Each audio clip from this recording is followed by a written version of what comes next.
you've ever walked into a room and just, completely forgotten why you're there, only to realize you left your phone in the other room, and just the simple act of going to get it has become like the main thing on your mind. Right. That's the whole cognitive load right there. Exactly. Then you are ready for this deep dive. If you find yourself opening a new browser tab before you've even finished the article you're reading, or feeling that creeping, almost physical anxiety when you have to sit quietly for 5 minutes. Waiting for a bus or something? Yeah, waiting for a bus. Then you already know our subject today. It's the collapse of human attention. Yeah. And it really feels like a collective psychological breakdown, doesn't it? It does. It feels like we're all overwhelmed and exhausted, but at the same time, we're constantly seeking that next notification, the next little piece of fragmented novelty. And it's more than just a feeling, right? It's not just burnout or a failure of self-discipline. No, not at all. We are moving way beyond just anecdote here and into hard empirical data that really quantifies just how drastic this shift has been. Yeah. Especially over the last 2 decades. And where does that data come from? The foundational sources for this, the real bedrock for this discussion, come primarily from the longitudinal research conducted by Dr. Gloria Mark at the University of California, Irvine. Right. She's been tracking our relationship with screens, in real-world environments for over 20 years now. So this isn't a lab snapshot. This is real life. Okay, so let's unpack this using those numbers, because I think they're shocking. This trajectory is really the clearest signal that something fundamental has changed in how we think. It really is. So let's start with that foundational data. What did Mark's research find about how long the average person stays focused on a single screen before their attention shifts? Okay, so when Mark first started measuring this, and this is back in 2004. 2004, so pre-iPhone. Pre-iPhone, pre-social media as we know it. The average time people spent focused on any single digital task, whether it was an email, a web page, whatever, was about 2.5 minutes. So 150 seconds. 150 seconds. Sure. Now, even then, people thought that was pretty fragmented compared to, previous generations.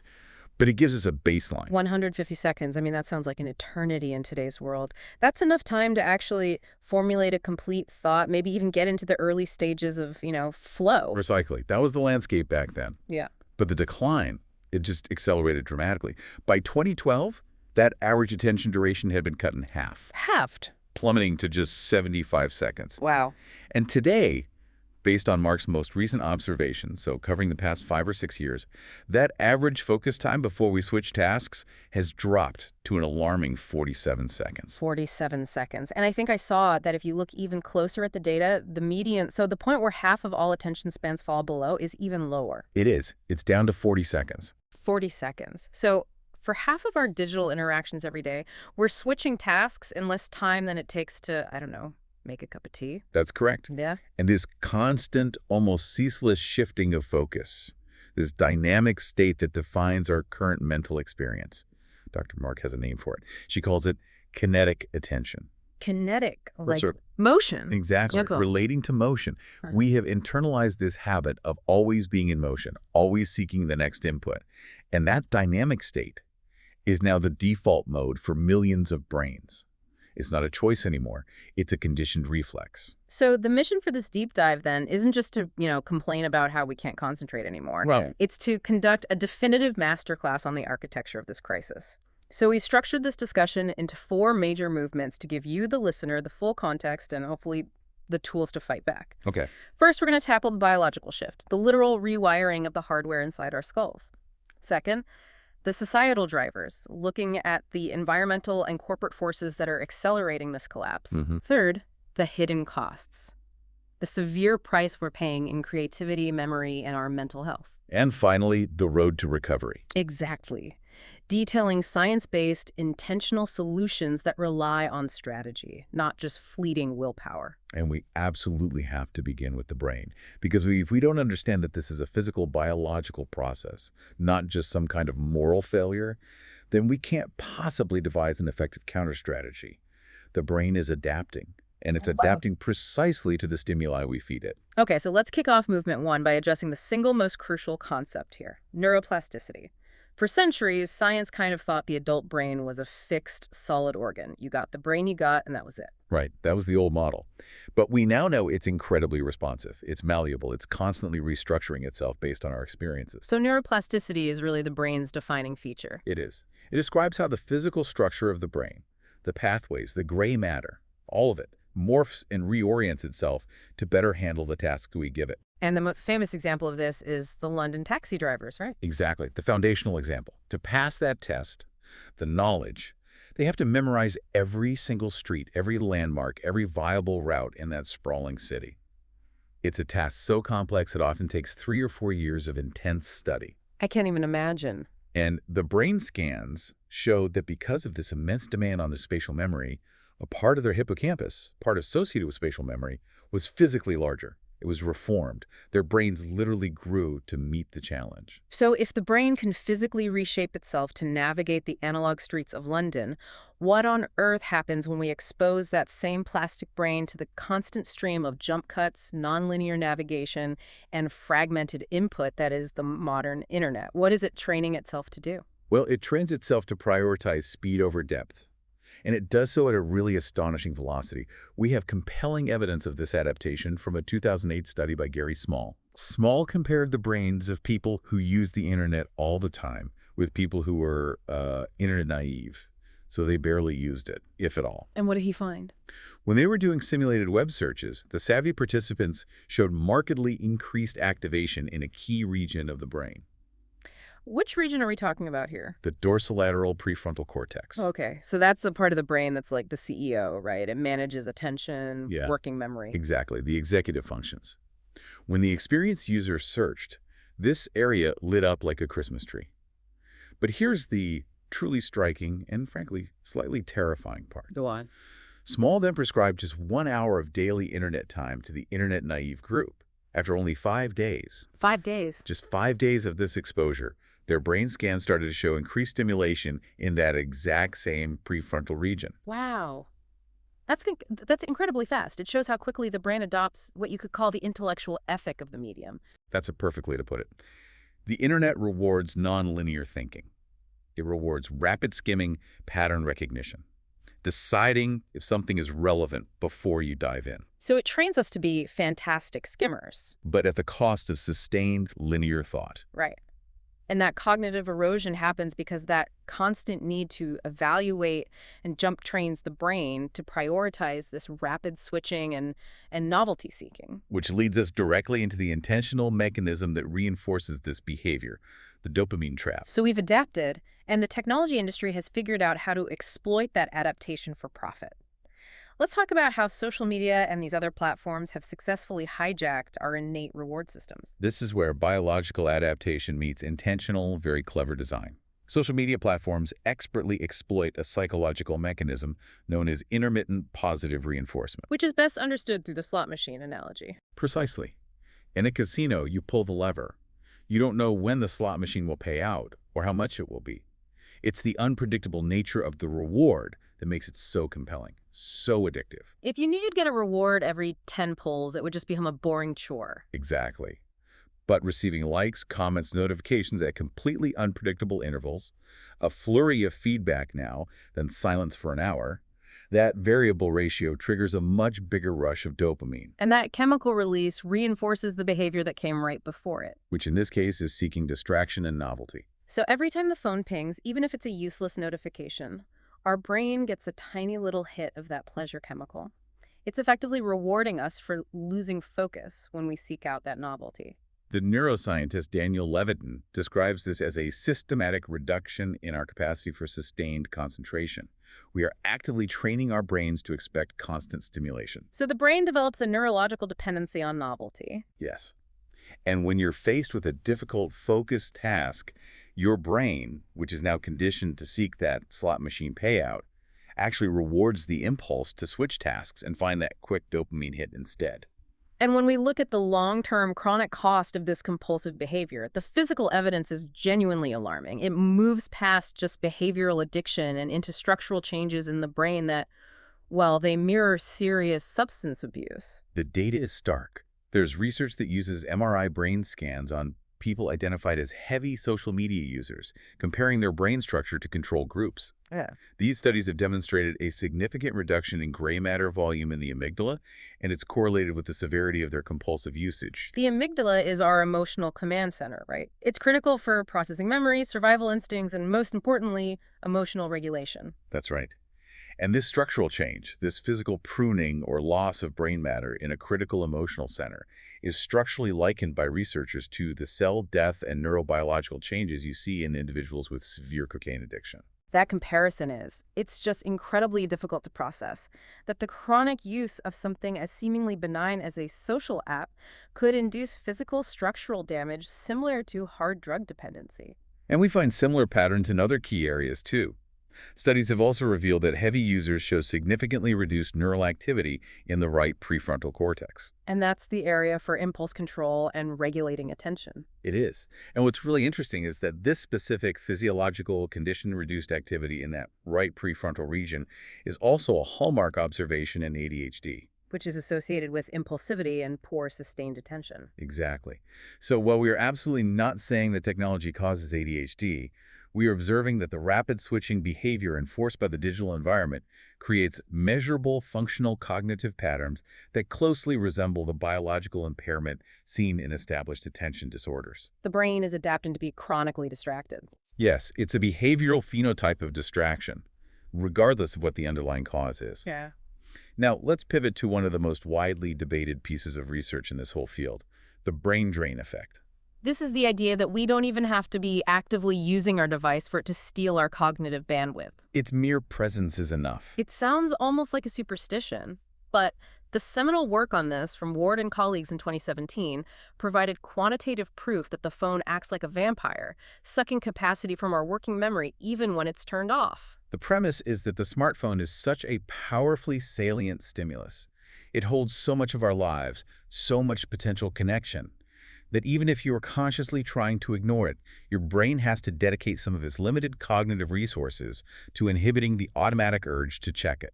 And that inhibition effort is the subconscious cognitive cost. That's the tax. So how did they prove this subconscious cost in a lab? That sounds incredibly tricky. They devised a really clever experiment. Participants were asked to do two demanding cognitive tasks. One measured working memory capacity, the other measured fluid intelligence. Okay. And they were randomly assigned to one of three conditions based on the phone's presence, or what the researchers called its salience. So different levels of temptation. Exactly. High salience meant the phone was visible on the desk, face up or down. Medium salience meant it was nearby, in a bag or a pocket. And low salience meant the phone was placed completely in another room. And the outcome must have been pretty striking to generate so much debate. It was a clear linear trend. The people with phones visible on the desk performed significantly worse on both tasks compared to those whose phones were in another room. So the visible presence of the device, even when they weren't using it, forced their brains to use executive resources. The same resources needed for high-level problem solving. Just to maintain behavioral control. The subconscious effort of not checking the phone consumed the bandwidth they needed for the actual task at hand. And what's truly frightening is that 85.6% of the participants, when they were asked after the experiment, believed the location of their phone had absolutely zero impact on their performance. The tax was invisible to them. That user blindness is maybe the most insidious finding. We cannot introspect on this cost. We just pay the tax unconsciously. However, as you mentioned, this finding is highly contested. Right. And we need to present the nuance here, because the research community is not unified on the magnitude of this brain drain. Okay, let's get into the conflicting meta-analyses because that context is essential for our listeners. What did the critique find? So a 2022 meta-analysis led by Douglas Perry reviewed 56 different studies and basically presented a counterargument. It found little empirical support for the overall large-scale brain drain effect across all cognitive domains. So for most things, the effect was basically zero. Statistically equivalent to zero, yes. However, and this is a crucial however, Perry's analysis did find a small but statistically significant negative effect specifically on working memory capacity. So it confirmed that our limited cognitive resources are being taxed, but suggested the effect was maybe much smaller and less universal than that first paper claimed. Exactly. Cautious skepticism on the total magnitude, but a clear nod that working memory still takes a hit. But then another, more recent meta-analysis seemed to reconfirm the original concern. Correct. The 2023 meta-analysis by Booker and colleagues, they reviewed a smaller but more focused set of 22 studies, and they did confirm a significant overall negative effect of smartphone use and presence on cognitive performance. So the debate continues. It does. They found the effects were strongest for memory tasks, reinforcing that memory task, and slightly less for attention and general performance. So if the experts are still debating the precise size of the effect, The core advice remains sound. If you need to do deep cognitive work, get the phone out of the room. absolutely. The mechanism is sound, even if the measured cost varies. And the Booker meta-analysis also had this really intriguing regional finding that adds another layer of complexity. What was that? They found that the distracting effect was more pronounced and statistically significant in Asian studies compared to studies done in North America or Europe. That's fascinating. So are they suggesting that cultural expectations of responsiveness or maybe different workplace norms around mobile communication might actually make the drain worse? That's the hypothesis. Mm. It suggests that the context, the societal pressure to be constantly available, can mediate the biological cost. The tech is universal, but its impact varies depending on the environment it's used in. Regardless of the exact magnitude, this constant inhibition stresses our core attention infrastructure. Let's map out those three key attentional networks that are constantly under siege when we're cycling through that 47-second loop. Okay, so these three networks, all centered in the prefrontal cortex, are essential. First, you have the alerting network. This system is designed to help us achieve and maintain a state of heightened responsiveness to incoming information. And in the digital age, it becomes chronically hypervigilant. Exactly.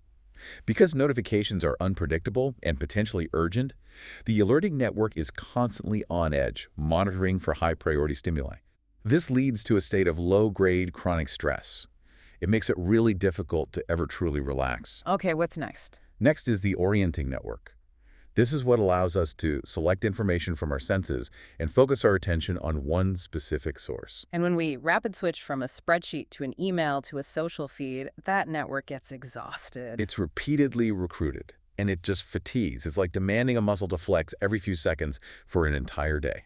And finally, the most important one for sustained concentration, the executive control network. This is the highest level of attention. It's critical for sustained focus, planning, decision-making, filtering out distraction.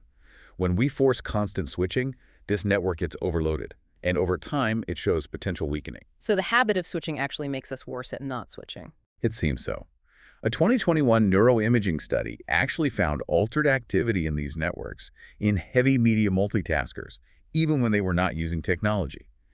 The switching behavior becomes the new suboptimal default wiring. So if the executive control network is our most important resource, then the final casualty in this biological shift has to be our ultimate recovery mechanism: sleep. Absolutely. The negative effects of technology on sleep are probably the most established and least debated findings in this entire field.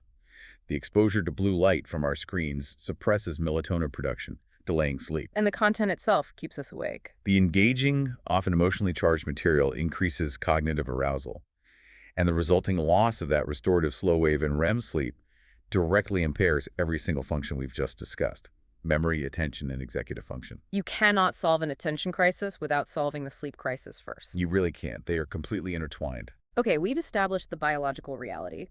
The hardware in our heads is plastic, and it's being rewired to favor distraction over depth. But that adaptation is happening because external, societal, and economic forces are actively accelerating this fragmentation. That's right. The brain is just responding to the environment we've created. So let's return to Gloria Mark's shrinking chronology to really anchor this environmental acceleration. The timeline is the hard evidence of this shift. We moved from 150 seconds of focus in 2004 to 75 seconds in 2012, and now we're stabilizing around that 47-second average with a 40-second median. That trajectory just proves that the rate of cognitive fragmentation is speeding up. It is. And the crucial insight here is that the problem isn't just that external stimuli are interrupting us anymore. This kinetic attention has become internalized. We are now the primary source of our own distraction. That is the critical distinction Mark highlights. When you observe people in the workplace now, individuals are observed interrupting their own focused work, initiating a task switch themselves, as frequently as they're being interrupted by an external ping from an email or a chat. So the external environment has so conditioned us that the urge to switch tasks is now a powerful, internalized cognitive reflex. Yes, and that internal urge is constantly being fed by the sheer velocity of information. We're not just consuming information, we are drowning in it. And the content cycle itself seems to speed up every single year. Because the design of the entire information ecosystem rewards speed and quantity.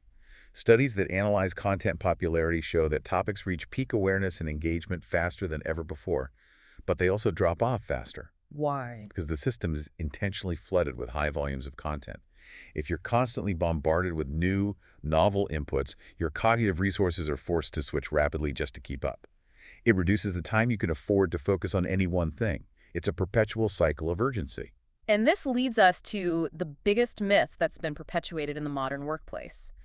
The belief that humans can effectively multitask. It's the great productivity lie. And science is absolutely unanimous that it is impossible. It's a total misnomer. The brain doesn't truly multitask complex cognitive processes at the same time. What it does is rapid task switching or rapid serial processing. And every single switch extracts a measurable cost. We call it the task switching penalty. Let's quantify that penalty. How much efficiency do we actually lose when we try to juggle two things at once? The data is unequivocal. People who switch between tasks take up to 40% longer to complete those tasks compared to people who dedicate uninterrupted blocks of time to them. 40% longer. And they make more mistakes. Significantly more errors. Uh-huh. Because every switch is cognitively demanding. The brain has to do this two-step dance. It has to deactivate the rules and context for the last task, and then activate the rules and context for the new one, and then do it all again in reverse when you switch back. And even when we switch quickly, we carry this cognitive baggage with us. This is the concept of attention residue, right? Yes. Attention residue, a term coined by Sophie Leroy, is a crucial idea. Imagine you're working on a complex problem, that's task A, and your phone dings.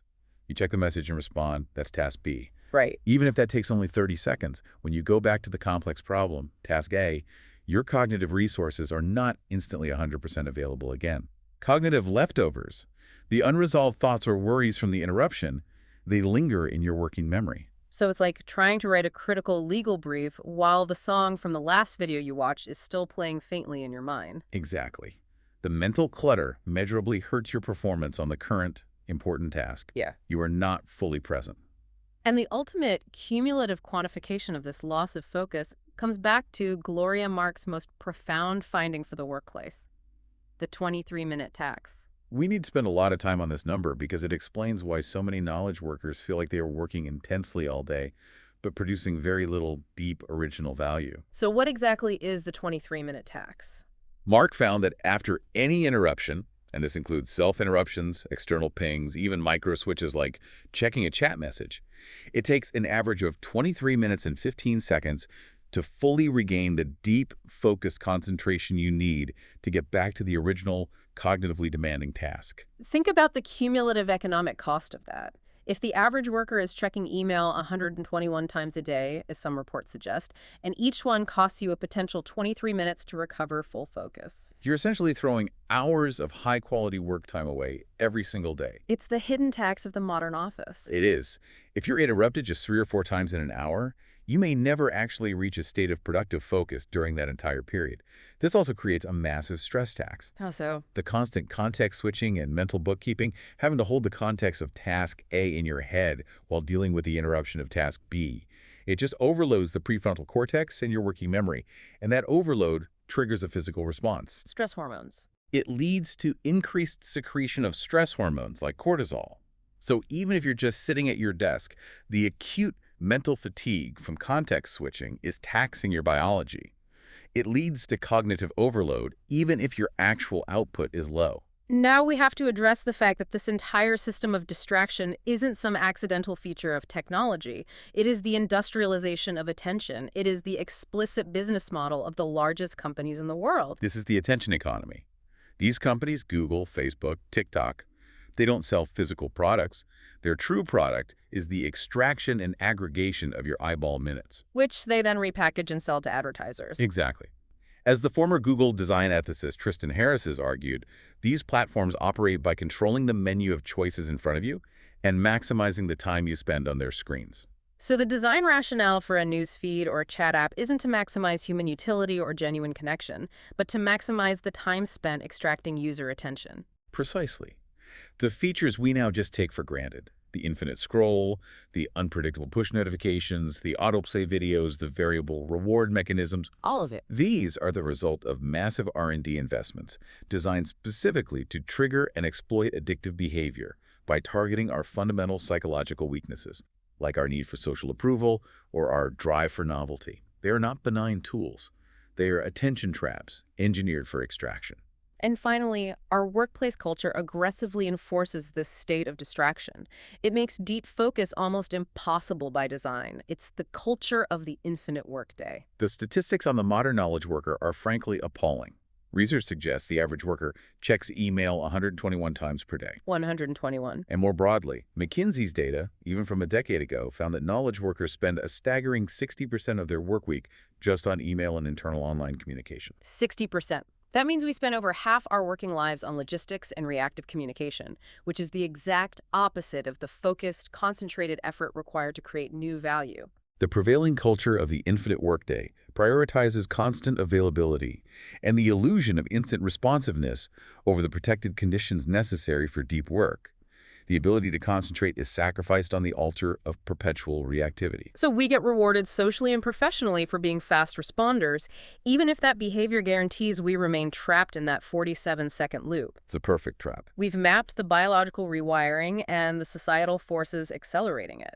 Now let's drill down into the cost to the individual, starting with the erosion of the most valuable and rarest skill in the modern economy: deep work. Deep work, a term popularized by Cal Newport, is professional activity performed in a state of distraction-free concentration that pushes your cognitive capabilities to their absolute limit. It's the effort that creates new, high-value output. It's hard to replicate. And the digital distraction crisis means that most of what we do now is what he calls shallow work, non-cognitively demanding logistical tasks that you can perform while you're distracted. The paradox is just so striking.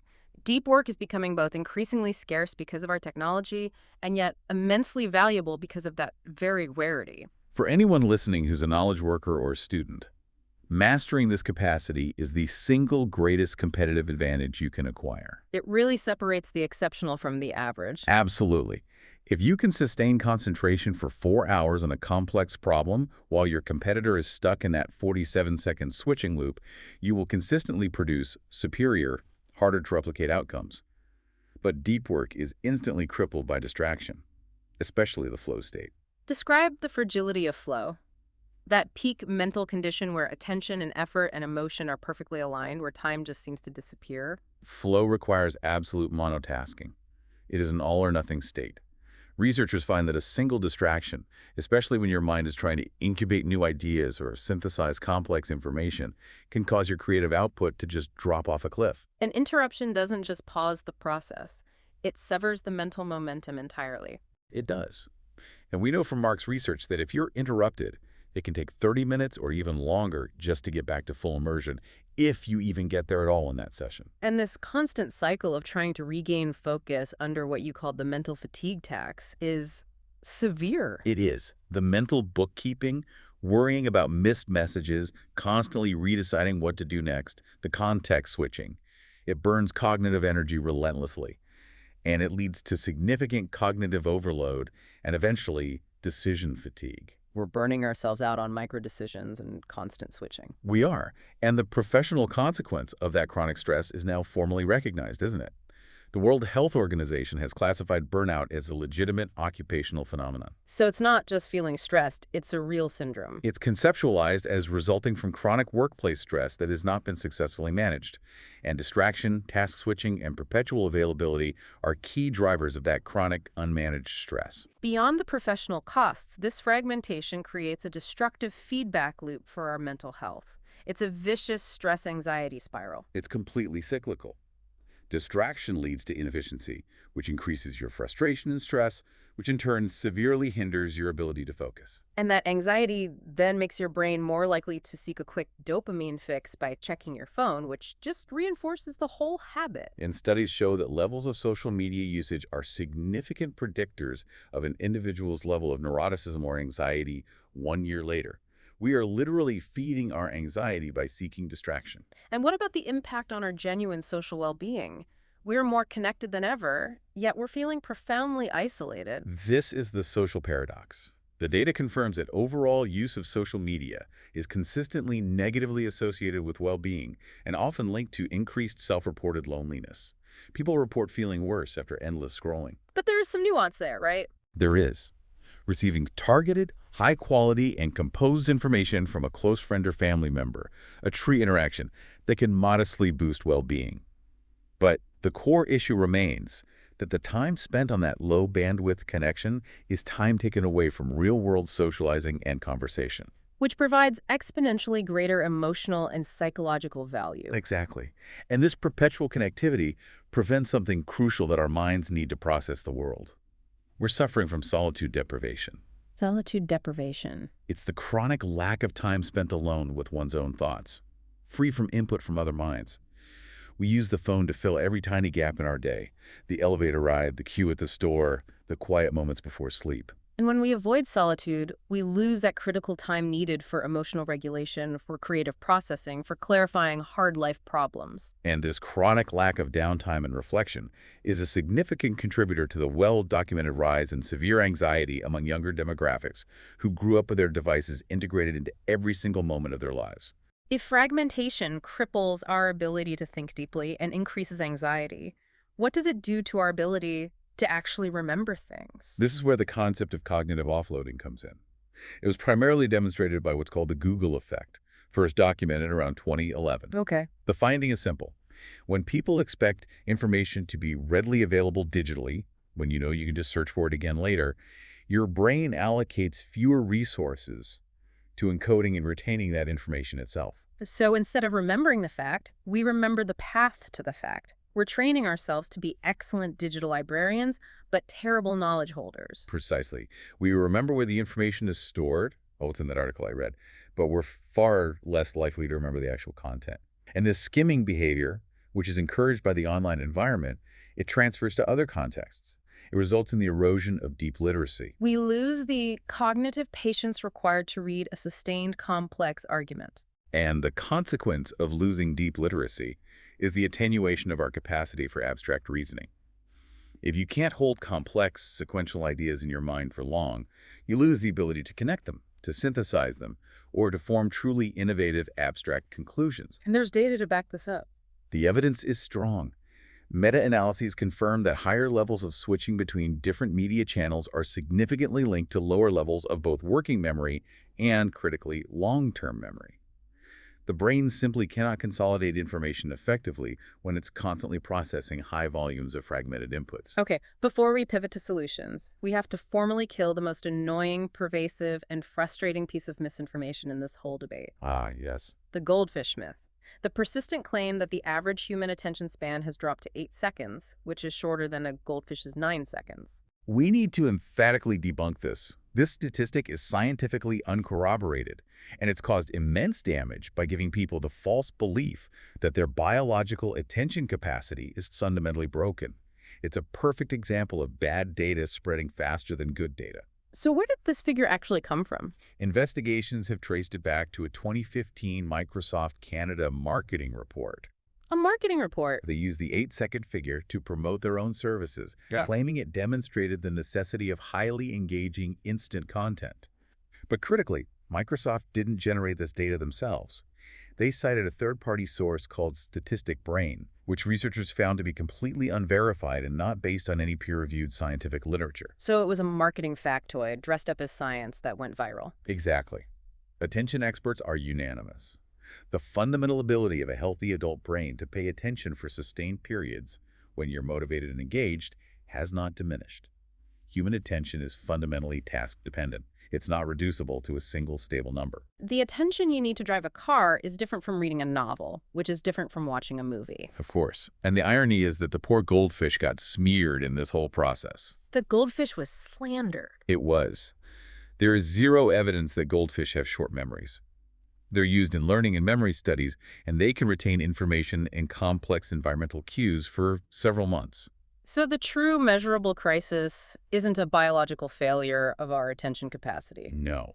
It's the acceleration of task switching, that documented 47-second reality, which is a behavioral problem driven by environmental forces. We've established that this crisis is systemic. It's driven by design, not just a personal lack of character or willpower. That's right. Therefore, the solutions have to be intentional, structured, and philosophical. We cannot rely on willpower alone because willpower, as we know, is a finite, depletable resource. You can't fight an industrial strength system with fragile willpower. That is the essential starting premise. The solution lies in developing strategic frameworks to manage our attention, not simply trying to abstain. And the most comprehensive philosophy available is digital minimalism. This isn't just a digital detox. It's a commitment to a whole new relationship with technology. So how do we define that philosophy? Digital minimalism is a philosophy where you focus your limited online time on a small number of carefully selected and optimized activities that strongly support the things you deeply value. And then you happily, intentionally miss out on everything else. Exactly. The goal is to maximize the benefits you get from technology while minimizing the severe costs to your time, your attention, and your mental health. And the philosophy advocates starting with a pretty rigorous process, the 30-day digital declutter. Walk us through the actionable steps for that. The process is threefold. The first step is to define strict rules and break free. You have to take a 30-day break from all optional technologies. And optional means anything you don't strictly need for health, safety, or core work function. Don't confuse convenient with critical. Delete social media, games, streaming apps. Put the non-essential devices away. Okay, step 2 is proactive, not passive. Precisely. You must explore and rediscover high-quality activities. You have to aggressively use the time that's been left vacant to engage in higher-quality, satisfying, meaningful activities, hobbies, deep conversation, reading, exercise. This phase is crucial because it reminds your brain that satisfying things exist outside of those dopamine loops. It does. And the third step prevents the inevitable relapse when the 30 days are over. You must reintroduce technology with standards. So you only allow a technology back into your life if it passes a specific test. The minimalist technology screen, which has 3 non-negotiable criteria. 1, it must serve a deep, articulated value you care about. 2, it must be the best way to serve that value so there's no better analog alternative. And 3, it must have a constrained standard operating procedure, or SOP. An SOP. An SOP that specifies exactly when and exactly how you use it. So you should never, for example, just check social media. Your SOP might be, I will use Instagram for 15 minutes, starting at 6:30 p.m., specifically to respond to messages from my 3 closest friends. This whole intentional process relies on a really ancient psychological principle, pre-commitment. This is the genius of Ulysses tying himself to the mast in Homer's Odyssey to resist the siren song.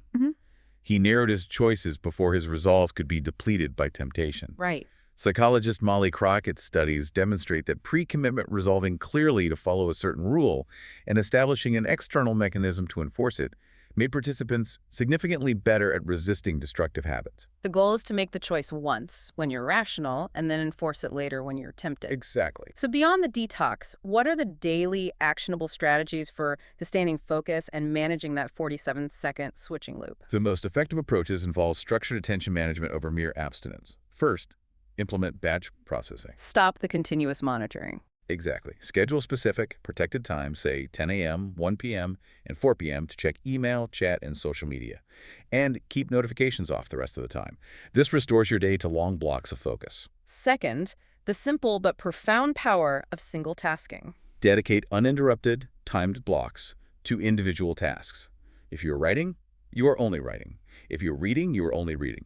And third, use attention buffers. What's an attention buffer? These are brief transition periods between activities that are designed to clear that attention residue. So instead of immediately jumping from a stressful meeting, task A, to a deep work session, task B, You take a break. take a 5-minute walk, or just stare out the window.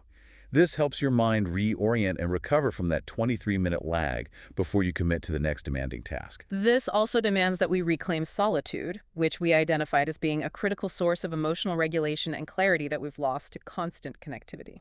Solitude means freedom from the input of other minds. It doesn't mean being geographically isolated, it means disconnecting the input stream. So simple practices are essential. Taking long, scenic walks alone, and crucially, without the phone, encourages essential mind wandering, which is where the brain consolidates information and performs deep reasoning and creative problem solving. It's when your best ideas incubate. Historically, many great leaders understood this. The analogy of Dwight Eisenhower's practice comes to mind. Eisenhower was famous for thinking by writing. He would write these long, clarifying letters to himself to figure out hard problems and tame intense emotions. This structured, solitary reflection provides the mind with the necessary quiet space to process complexity and reduce that anxiety spiral. And finally, a key daily practice, meta-awareness training.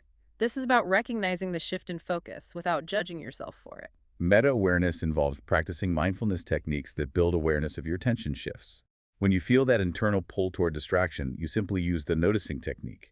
You mentally label the urge saying distraction or anxiety, and then, without judgment or self-recrimination, you redirect your attention back to the current task. This slowly builds the neurological muscle needed to resist the internal urge to switch. To stay out of that 47-second loop. Okay, movement 3 detailed how technology often ruins our leisure time, replacing satisfying activities with passive consumption. The recovery has to include reclaiming high-quality leisure and sociality. We have to fundamentally challenge the modern belief that rest means passivity. The Bennett principle, which was formulated by Arnold Bennett in the early 20th century, suggests that expending energy in high-quality leisure, a demanding activity that provides a change from work, leaves you with more energy than before. Whereas passive screen consumption often leaves you feeling drained and guilty. Exactly. So we need to promote leisure activities that engage skill and the physical world. Craft, like building something or drawing or playing an instrument, or structured real-world social interaction supercharged sociality, like joining a book club or playing a team sport. These activities provide a genuine sense of accomplishment and social reward that passive consumption just can't touch. And this demands that we understand the crucial distinction between conversation versus connection. Texting, liking, commenting, posting, these are all forms of low-bandwidth connection. They're superficial. They can't satisfy our deep human need for genuine sociality. Whereas face-to-face, voice-based, or high-bandwidth written communication is conversation. So the practical application of this philosophy is both simple and radical. Don't click like. Refusing to engage in low-bandwidth interactions teaches your brain a powerful lesson. Conversation is the only form of interaction that truly counts toward maintaining a relationship. By eliminating the easy, low-effort interactions, you incentivize yourself and others toward deeper, high-value connection. We also recommend consolidating texting. Yes. Keep your phone in Do Not Disturb mode by default and schedule specific focus sessions to go through your messages. This makes you present when you're interacting and absent when you're focusing. Finally, what can organizations and the larger society do to support focus instead of just individuals struggling alone against this current? We need to see an expansion of the emerging attention protection movement. This advocates for technology that's designed to support concentration rather than extraction. In the corporate world, structural changes are crucial. Like what? Implementing strategies like no meeting Wednesdays or establishing designated no-interruption deep work zones in the office. These can make a massive difference. And the productivity results from these shifts are sometimes surprising too. Indeed. Look at the Microsoft Japan experiment. They tested a 4-day work week that emphasized focused work blocks and fewer meetings. And it resulted in a verified 40% increase in productivity. A 40% increase. When organizations protect focus, individuals thrive. So the ultimate media strategy, therefore, must be to embrace slow media. Slow media is the antidote to the fire hose. It requires becoming intensely mindful of your media consumption, prioritizing high-quality long-form sources, and rigorously limiting exposure to the constant, emotionally charged, and often redundant breaking news cycle that constantly fragments our focus into tiny, anxious shards. Choose quality over velocity. That's it, exactly. So let's synthesize the definitive masterclass we've just completed. The data is clear. Our attention is objectively collapsing from 150 seconds down to 47 seconds. A crisis driven by the neuroplasticity of our brains meeting the industrialization of attention. And we know this fragmentation levies an enormous tax on our memory, our creativity, and our mental health. But the good news is that the evidence shows we are not mere pawns in this game. We can develop genuine agency through intentional philosophical shifts, like digital minimalism. The path to recovery demands that we train our focus, aggressively protect our time for deep work, and re-engage with high-quality leisure and genuine conversation. It's all about intentionality. And if you are the learner, the knowledge worker, the creator listening to this, understand the profound competitive advantage this knowledge offers you. The capacity for depth work, the ability to focus for extended, uninterrupted periods, is rapidly becoming the rarest and most valuable skill in the global knowledge economy. Those who master this will dominate their fields. Precisely because everyone else is trapped and exhausted in that 47-second switching loop. We'll close with this final thought for you, the listener, to apply immediately. True agency in the digital age requires pre-commitment. You must bind your thought to the mast before the sirens start singing. So what one single optional distraction will you narrow, eliminate, or establish a standard operating procedure for, right now, this very moment, to reclaim your most valuable resource, your focus? That's the challenge. That's it for this deep dive. Thank you for spending your extremely valuable attention with us. We'll see you next time. If you enjoyed the video, don't forget to like, comment, share, and subscribe for more content like this.